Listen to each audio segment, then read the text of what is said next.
dare you even show your face here after what you did? People like you don't belong here.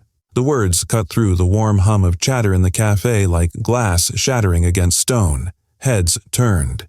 Forks froze halfway to their mouths. And before anyone could register what was happening, Amanda Whitmore, flawless blonde hair, designer coat, a woman who carried entitlement like perfume, raised her manicured hand and struck Naomi Carter across the face. The sound echoed, sharp as a whip crack. Naomi's chair jolted backward, its wooden legs screeching against the marble floor. Her baby blue silk scarf slipped from her shoulders and fluttered to the ground, landing beside the coffee table like a fallen flag. For a beat, the cafe was silent. Then came the gasps.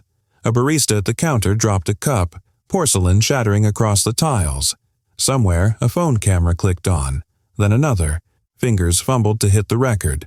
Amanda sneered, lips curling with cruelty. Sitting here. Like you own the place. You should be cleaning tables, not taking one. Her voice was sharp, deliberately loud, pitched for an audience. And the audience gave her what she wanted.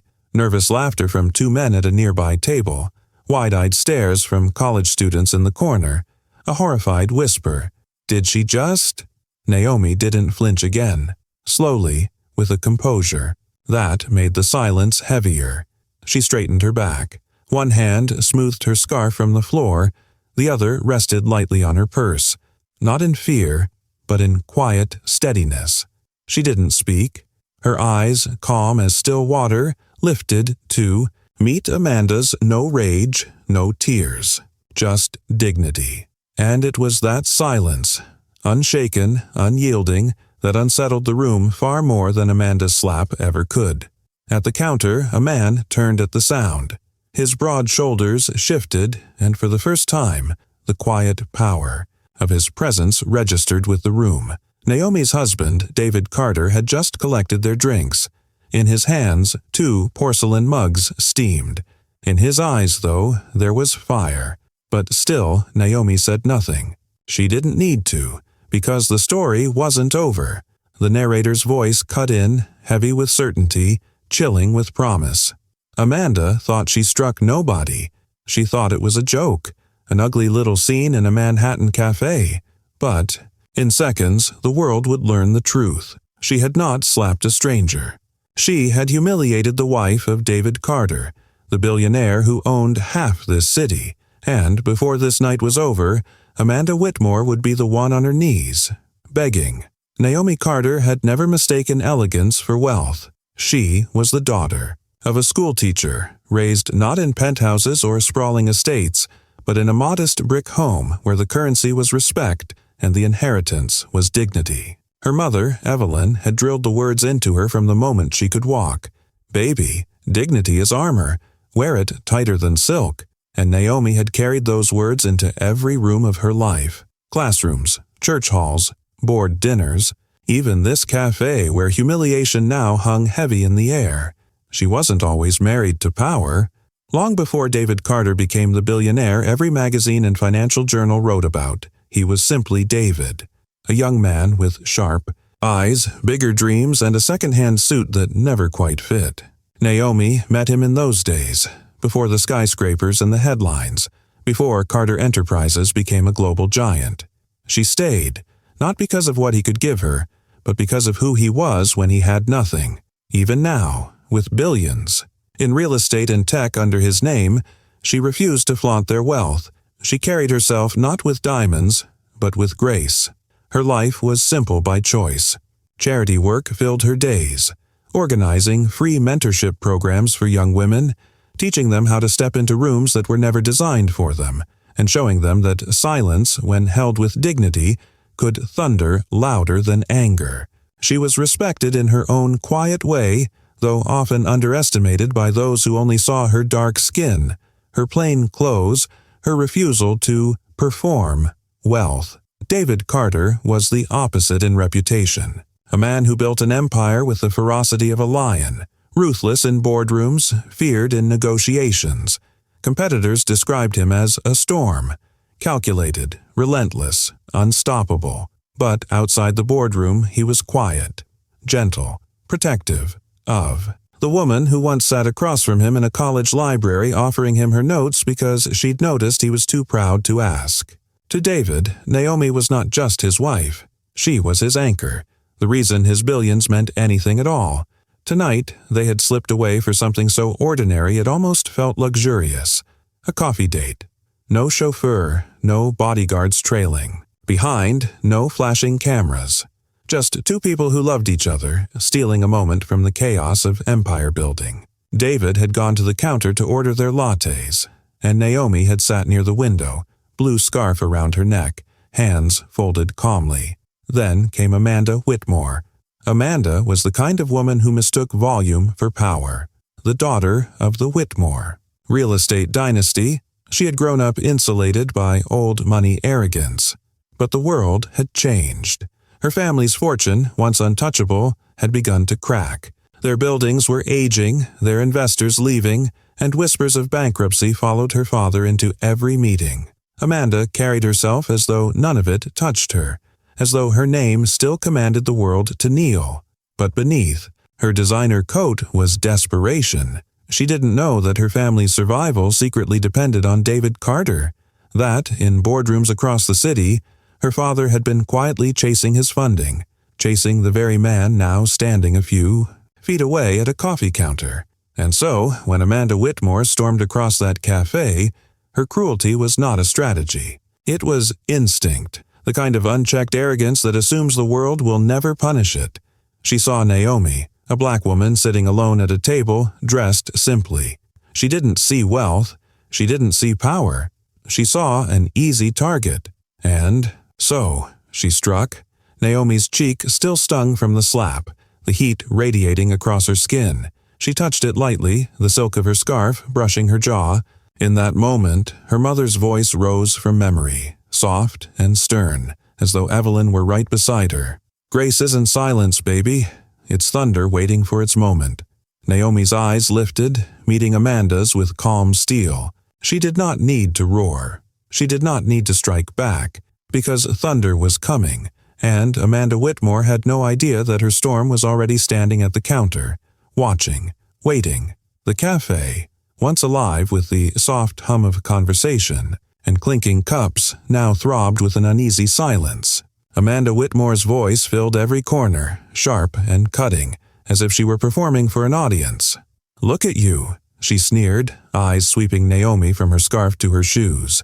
"Second-hand dress, cheap jewelry. I bet you don't even have a husband to pay for your coffee." Gasps fluttered through the room. Heads turned. Some customers shifted uncomfortably in their seats, their eyes darting anywhere but at the confrontation. A young woman near the counter whispered to her friend, "This is too far." Her voice trembled, but her feet stayed rooted to the floor. Like so many others, she chose silence over stepping into the storm. Naomi, however, did not flinch. She sat straighter, her hand resting lightly on the edge of the table, her blue scarf still on the floor like a discarded banner of peace. She didn't reply, didn't argue, didn't give Amanda the fuel of rage she so clearly wanted. Instead, she let her silence thicken the air, her dignity pressing against Amanda's cruelty like a wall. The calm unnerved Amanda. The louder she became, the more her own arrogance echoed back at her. "You're pathetic," Amanda continued, her voice rising. "Sitting here like you belong, when everyone can see you don't. This isn't your world. These cafes, these neighborhoods, these people, none of this was made for you." A barista's hand shook so hard she nearly dropped a saucer. She caught it, glanced nervously toward Naomi, then quickly looked away. A middle-aged couple leaned in close, whispering between themselves, their faces lined with discomfort, but their mouths sealed tight. Naomi's silence was deliberate. She had been taught long ago that anger gives arrogance its victory. Her grandmother used to say, "When fools scream, child, let your silence be the sermon." So she kept her eyes calm, her back straight, her expression a shield no insult could pierce. But the sting on her cheek still burned.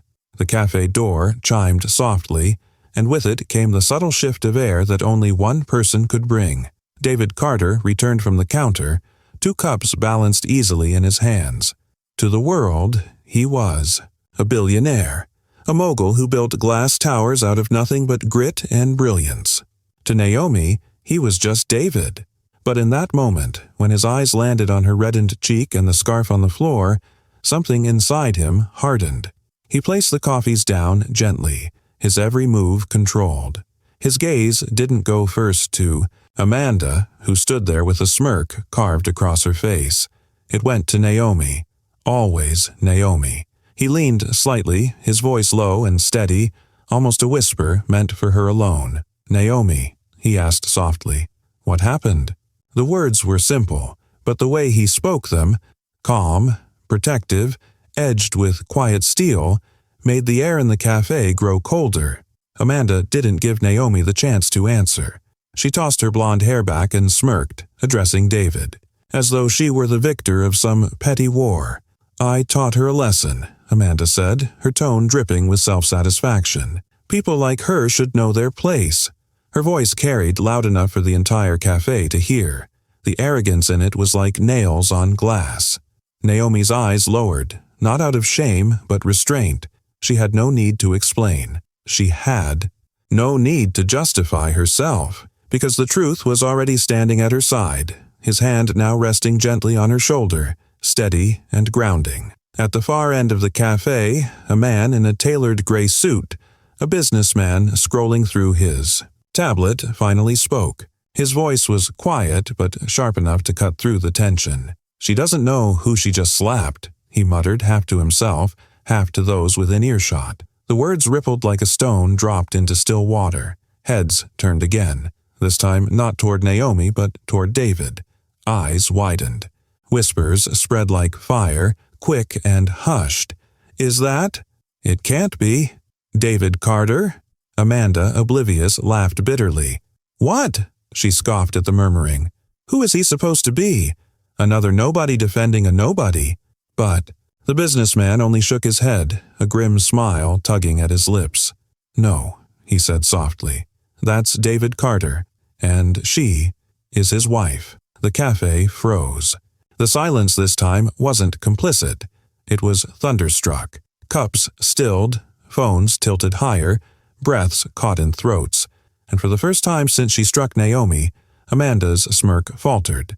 Naomi didn't move, didn't speak, didn't gloat.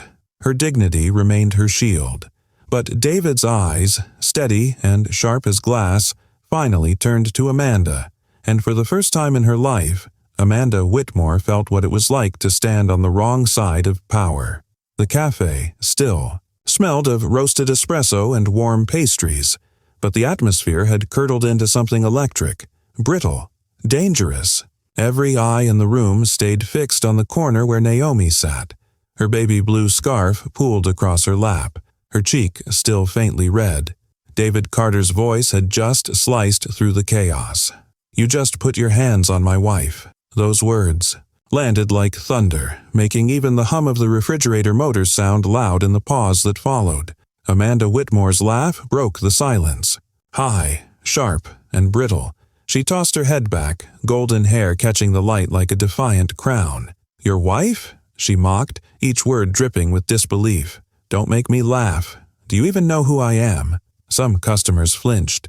Others raised their phones higher, angling for a clearer shot of the unfolding spectacle.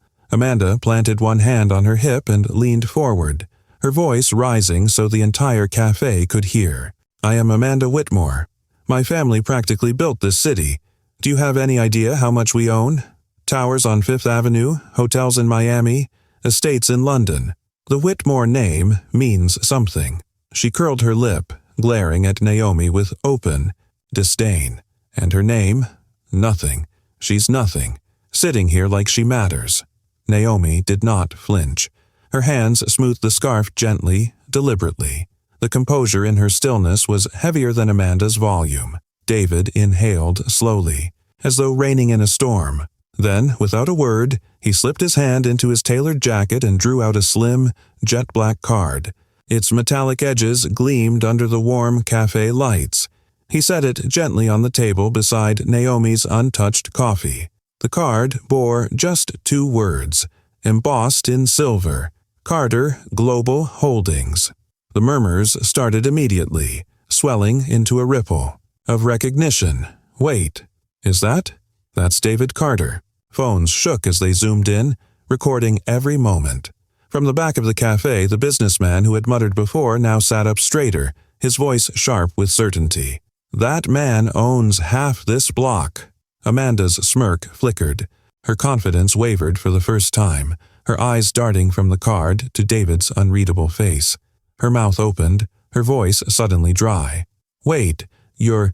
David didn't let her finish. Yes, he said, his tone steady, cold, as stone. I am David Carter, and the woman you just slapped. He turned, resting one hand lightly on Naomi's shoulder. His expression softened only for her, before sharpening again like a blade aimed at Amanda. Is Naomi Carter, my wife. Amanda's face was drained of color. David leaned in slightly, his voice carrying across the silent cafe, measured and calm but slicing through the air with merciless clarity. The only queen in this city who matters to me. A collective gasp broke through the room. Someone near the counter whispered, "He said, queen." A group of college students stared wide-eyed, their phones capturing every syllable. Amanda staggered back a half step, her bravado crumbling like glass under a hammer. I didn't know," she stammered, her words tumbling over themselves. But Naomi finally spoke. Her voice was soft, almost tender, yet it carried more power than Amanda's shrieks ever could. "Respect isn't bought in boutiques, Amanda," she said, her gaze steady. "It's carried out in how you treat people." The line sliced through the silence like scripture. Amanda blinked rapidly, her breath coming uneven, her fingers twitching at her designer coat. For the first time, she looked small. David reached into his pocket again, this time pulling out his phone. Calmly, he tapped the screen and lifted it to his ear. "Robert," he said when the line clicked. His voice remained calm, conversational, but every syllable carried the weight of finality.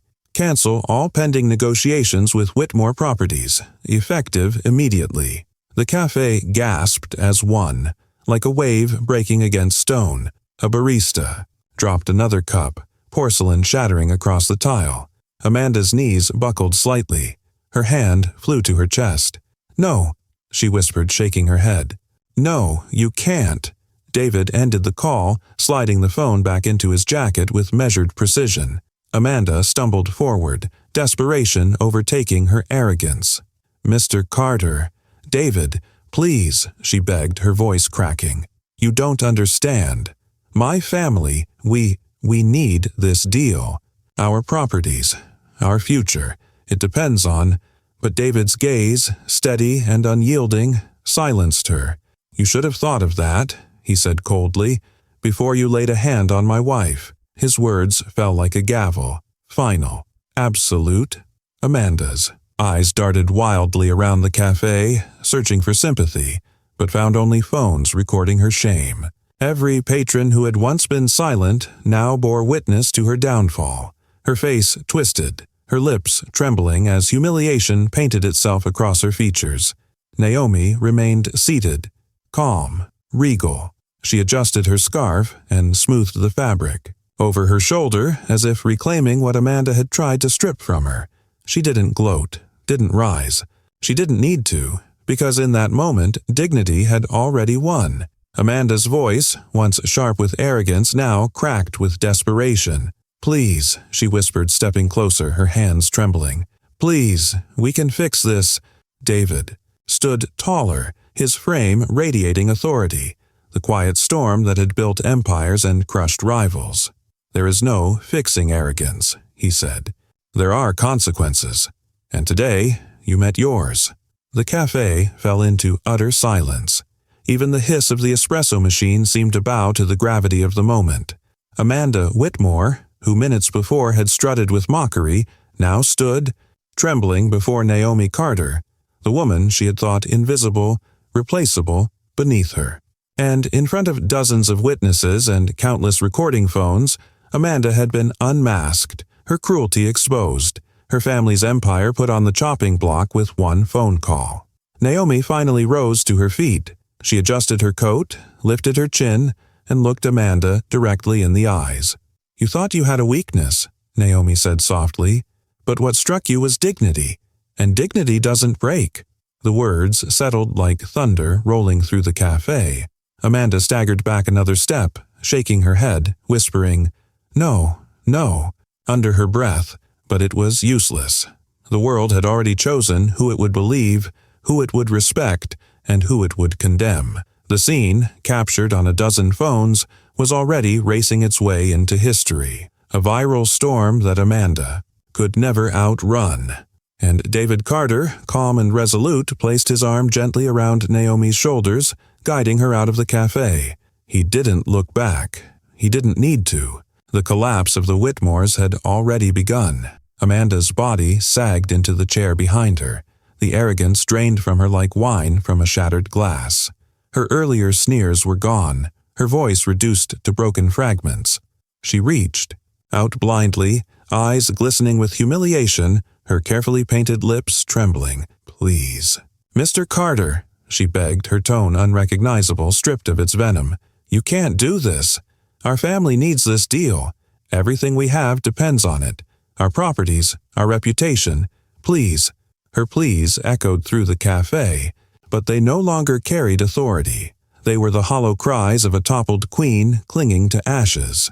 David Carter didn't raise his voice, didn't lean forward, didn't allow anger to spill where dignity had already triumphed. He simply stood tall, hand steady on Naomi's shoulder, his presence commanding silence. His gaze never left Amanda's. "You should have thought of that," he said slowly, each word deliberate, "before you laid your hand on my wife." The finality in his tone was devastating. It wasn't just a man defending his partner, it was a verdict, delivered without appeal. For a moment, no one moved. And then, like the first drops of rain on dry earth, the sound of clapping began. A single pair of hands from the back, tentative, uncertain, then another, then another. Soon, the cafe filled with quiet applause. Not roaring, not raucous, but steady, respectful, affirming. A collective acknowledgement of dignity over cruelty. Naomi looked up, her eyes scanning the crowd. She didn't smile triumphantly, didn't bask in their approval. She simply inclined her head slightly, acknowledging the respect with the same quiet grace she had shown since the slap. A man near the counter, clutching his phone, stepped forward. His voice trembled with awe. "You handled that with more dignity than anyone I've ever seen." Another woman, a mother with her own child on her hip, whispered as Naomi passed, "You didn't even need to raise your voice. You already won." Naomi's reply was soft, almost like a prayer. "Thank you." Amanda, meanwhile, collapsed into herself. Her eyes darted from one phone to another, realizing that every angle of her arrogance, every cruel word, every desperate plea had been captured. The humiliation was no longer confined to these four walls. It was already racing beyond them. By the time David and Naomi stepped out into the Manhattan evening, their hands intertwined, the story was spreading like wildfire. Clips of the confrontation flooded social media before they even reached their car. The headline wrote itself, "Arrogant socialite slaps billionaire's wife, loses $200 deal on the spot." The video was brutal in its clarity. Amanda's slap, Naomi's calm silence. David's reveal, the single phone call that ended generations of Whitmore wealth. Within hours, hashtags trended worldwide, secured respect over arrogance. Itir Naomi Carter, secured dignity wins. Amanda's family scrambled to salvage what remained. Investors pulled out, citing irreconcilable concerns about leadership and ethics. Projects stalled. Partners withdrew. The Whitmore name, once spoken with reverence in elite circles, now dripped with mockery. Pundits on business networks dissected the downfall. One analyst remarked, "What decades of risky investments couldn't do, one slap accomplished." Another added, "It wasn't just about money, it was about respect, and the Whitmores lost it all." Naomi, however, did not indulge in revenge. While the world celebrated her dignity, she remained quiet, grounded, choosing grace over gloating. That evening, in the Carter penthouse overlooking the glittering city, Naomi sat curled into a velvet armchair, her baby blue scarf folded neatly on her lap. The lights of Manhattan sparkled like scattered diamonds through the floor-to-ceiling windows. David stood nearby, still watching her with the same intensity he had shown in the cafe. The storm of the day hadn't shaken him, but it had changed. Something in the way he held her gaze, as if reaffirming a vow. "You know," Naomi said softly, her fingers brushing the scarf, "I didn't need revenge." David moved closer, lowering himself into the chair opposite her. His voice was low, steady, stripped of the steel he wielded for the world. "I know," he said, "but I needed the world to see you, to see who you are." Her lips curved into a faint smile. "And what did they see?" she asked gently. David leaned forward, taking her hand in his. He lifted it slowly, reverently, pressing his lips against her skin as though sealing the truth. "They saw what I've always seen," he murmured. "The most powerful woman in any room. My wife, my queen." Naomi's eyes glistened, not from pain, not from humiliation, but from the simple weight of being seen, not just by the man who loved her, but now by the world. "Thank you," she whispered, "for making them see me." David kissed her hand again, lingering. "The world should always see you, Naomi, because to me, you are everything." In the quiet of their home, Naomi's dignity had become more than survival. It had become a legacy. And Amanda Whitmore, once dripping with privilege, had become nothing more than a cautionary tale, proof that arrogance can collapse an empire and one act of cruelty can unravel centuries of power. Because respect, once lost, can never be bought back. The cafe incident did not end when David and Naomi stepped into the Manhattan night. In many ways, it had only begun. By the next morning, millions had already watched the clip. Social feeds overflowed with the same frozen frame, Amanda Whitmore's hand mid-slap, Naomi Carter's dignified silence, and David's devastating reveal. The world had no shortage of scandals, but something about this one gripped people deeply. It wasn't just another viral moment. It was the image of arrogance striking dignity and collapsing under its own weight. Naomi Carter could have retreated from the spotlight, hiding behind her husband's empire. Instead, she stepped into it with purpose. Weeks later, standing at a podium in front of a room full of young women from underprivileged neighborhoods, she launched Grace Under Fire, a mentorship initiative designed to teach confidence and composure in hostile environments. She shared the story, not as a billionaire's wife, but as a woman who had once been underestimated, belittled, even struck in public.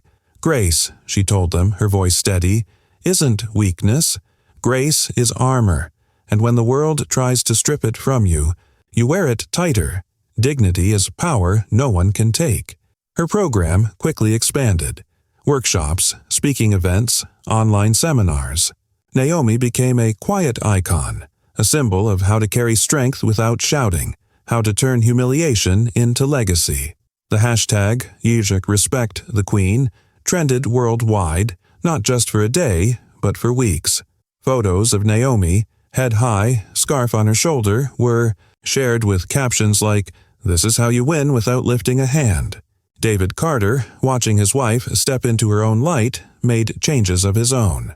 At the next Carter Global Board meeting, he stood in front of his executives and announced a zero-tolerance policy across all subsidiaries.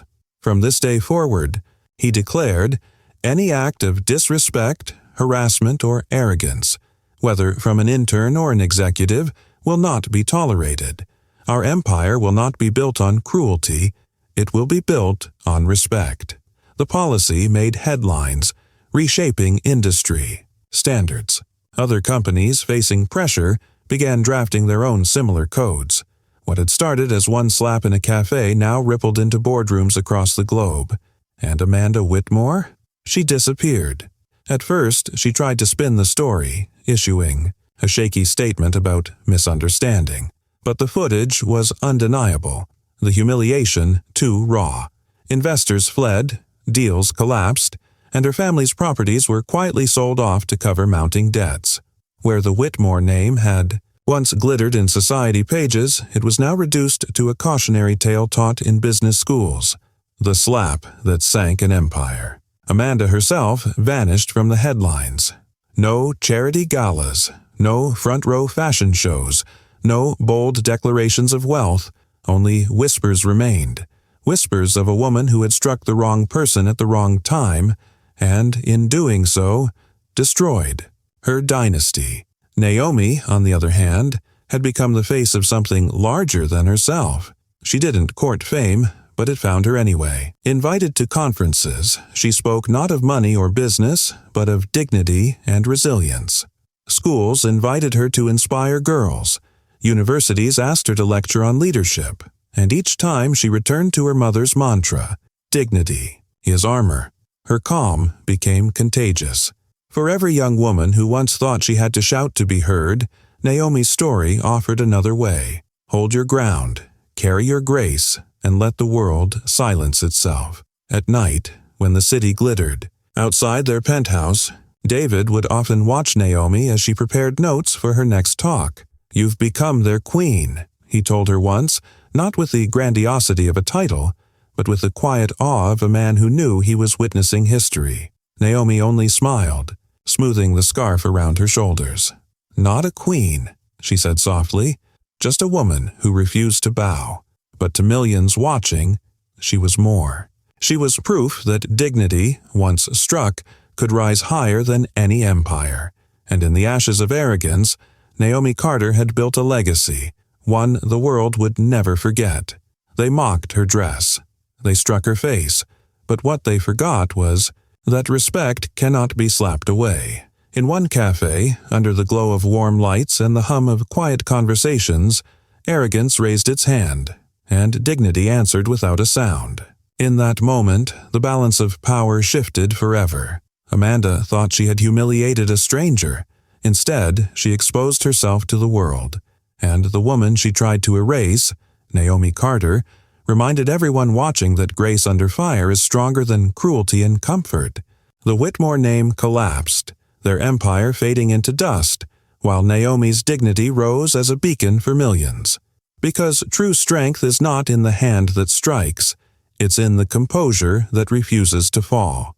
True wealth is not in marble, towers, or glittering fortunes. It's in the respect we give and receive. And true downfall comes not from poverty, but from the arrogance of abusing power. If this story touched your heart, subscribe for more stories of Black excellence, justice, and dignity that silence cruelty.